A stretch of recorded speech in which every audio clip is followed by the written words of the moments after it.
Maybe I should have another greeting other than hi there, but right now it seems the most appropriate. I did say I would be on by 5 o'clock today. I did not count for the fact that I would do some shopping with my wife, and she is a people person and has the propensity to talk to lots and lots of people, which means that our Costco shopping trip turned out to be much longer than expected. And then we had a detour via our local grocery store, which also took some time. So there you are. The net result is it's 5:25, but there you are. I am pleased that she is a people person because I wouldn't want her to be any different, even if it makes me half an hour late, quote unquote, for this. But we're never really late. You know, as I said before, one thing about the pandemic was our service on Sunday, our services, we had a 9:30 and an 11, always used to start late, like sometimes way late. Then when the pandemic came along and we switched to one service online for quite a while, we had to start on time, or at least we thought we had, and we did. And guess what? The habits continued, and we start roughly on time now, which is kind of cool. It's pretty good. Well, today's reading is by Deborah Perdue, RScP. She's a religious science practitioner. That's what the RScP stands for. And just a little bit about her. She wrote this for the May 2022 guides. And the first quote was from Michael Singer about acceptance. He said, it means events can make it through you without resistance. Acceptance means events can make it through you without resistance. And what about Deborah? Well, she said she's a highly sensitive soul and an expert on feeling emotions deeply. And although she prefers to dwell in happy, positive feelings, she's aware that that's not always possible. She says life puts obstacles in our way to challenge us to stay centered and to stay calm. And she asked that these daily guides, or in this case, this daily guide, touches and inspires and informs you. And she says her calling is to share the power and gratitude with others, and imagine her delight when she realized that being grateful is an emotion and a powerful one. Thankfulness will definitely be sprinkled in. She's a licensed, as I said, she's a licensed practitioner of religious science. Since 2006, she's been involved in religious science when she first found it in 1999, and she's passionate about it. She loves helping others. She has a website, graceofgratitude.com. She's written 5 books, and she lives in Oregon with her husband, 2 pups, and a cockatiel in a dome home near the Rogue River in the forest. At least she did in 2022, and probably still does, actually. And that is Deborah Perdue, religious science practitioner. So with that, I close my iPad and we get on with the reading. So what does Deborah have to tell us? First quote is from the Tao Te Ching, which is famous Chinese text from way back when, well before Jesus' time. Nothing in the world is as soft and as yielding as water. Yet for dissolving the hard and inflexible, nothing can surpass it. From the Tao Te Ching. And our title, of course, is Yield Like Water. Ernest Holmes says, hold steadfastly to the thought that all of life is in a state of eternal flow. And that was from the Science of Mind textbook on page 233. And this is Deborah. Water, rivers, lakes, streams, and oceans. And let me restart that. Water, in the form of rivers, lakes, streams, and oceans, is my favorite part of Mother Nature. When I float or swim, I feel light, free, and blissful. My soul is at peace, and I forget time. I witness water's incredible power in riverbank erosion, how each year the land around the river changes, often dramatically. There is an undeniable power in the ocean's majestic waves, tumbling and crashing. To be at the seashore and feel that awesome power reminds me of the power of each of us the power of the universe, and the infinity of life. In contrast to its mighty power, water is so yielding. It pours over every nook and cranny, gently yet insistently. Leaves and debris are pushed forward gracefully.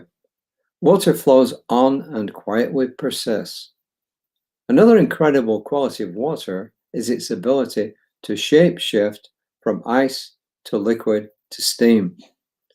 What a gift to breathe in the salty air. Feel the ocean's breeze on my face and know that we all flow back into the universal expanse, just as rivers flow from the snowy mountains to the oceans. She ends by saying, in my own life, I embody both strength and gentleness, and as much as possible, I go with the flow.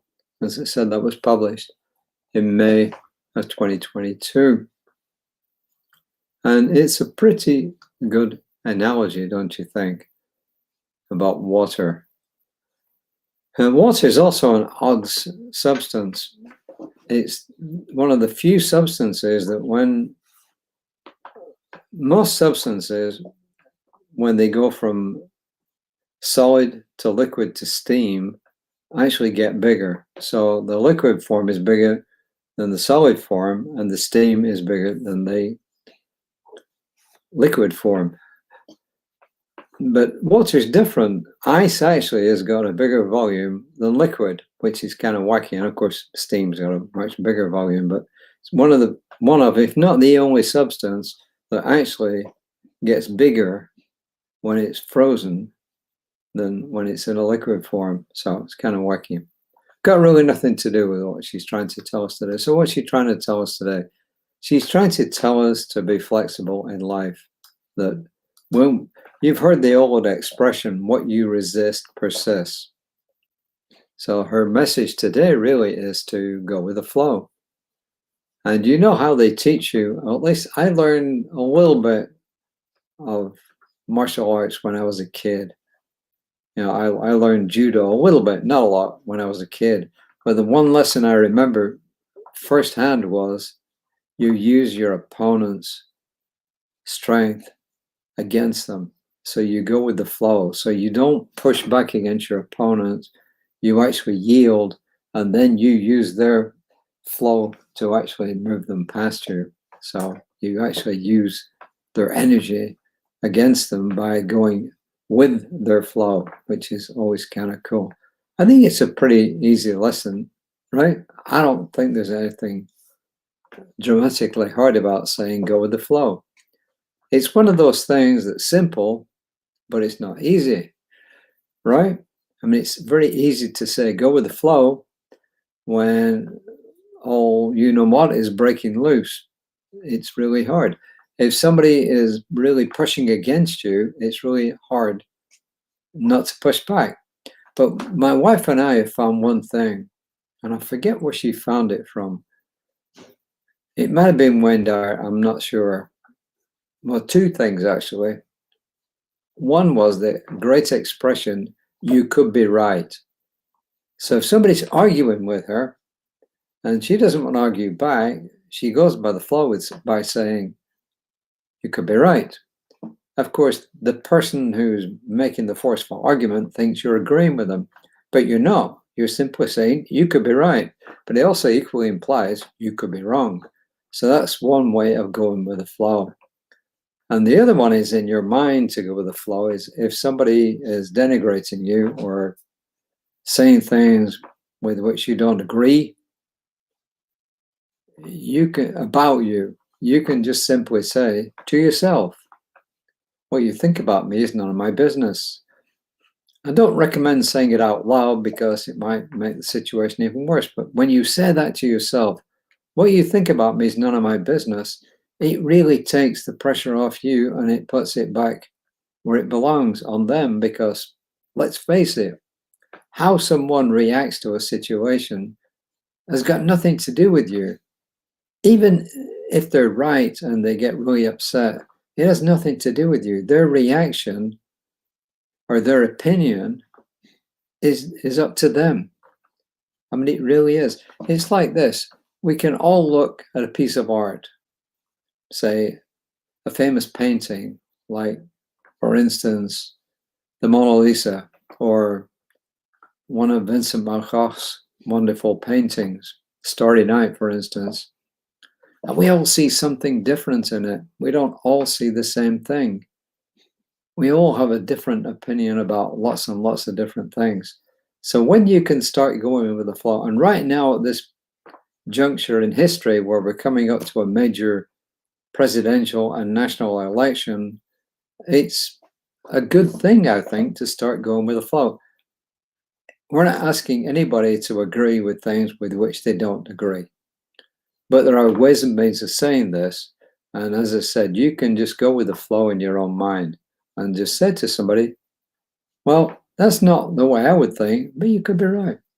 So other thing to do is when things happen is to do the old trick of count it to 10 before you say anything. And by then, you hopefully will be responding and not reacting, because that counting to 10 just breaks that spell. If I'm working with somebody in emotional freedom technique and they start having an adverse reaction called an abreaction, what I will do is I will break the spell. I will have them come out of it completely by saying, oh, where do you get those shoes from? What it immediately does is it takes away where they are in their mind from what was going on, and it concentrates them on something which is potentially trivial, but it breaks that spell and it allows them to come out of that reaction. So go with the flow. So give it a shot. Try it. Let us know what you think. I did change Reverend Deborah's affirmation. Like water, I am grateful to yield and be gentle in giving. Like water, I'm grateful to yield and be gentle in giving. I'm filled with determination, energy, power, and inner strength. I am filled with determination, energy, power, and inner strength. If you want to join them together like she did, she added while simultaneously in the middle. I don't like long affirmations, but you all know that. And I'm going to end again by simply reminding you, Reverend Weiss will be on tomorrow morning at 9 o'clock. Sunday starts a brand new series, 11 o'clock Central. These are all Central Time. USA starts a brand new series, Reverend Jesse. If you do not get our email, and it comes out by constant contact, which means nobody else will ever see your email. It's kept secret, kept whole by constant contact. info@creativelife.org. info@creativelife.org. That will give you our email. It will say everything that's going on in the coming week and a bunch of good things that are coming on in the month ahead. So there you are. The light of God surrounds us, and the love of God enfolds us, and the power of God protects us, and the presence of God watches over us, because everywhere we are, God is and always will. So until next time, namaste.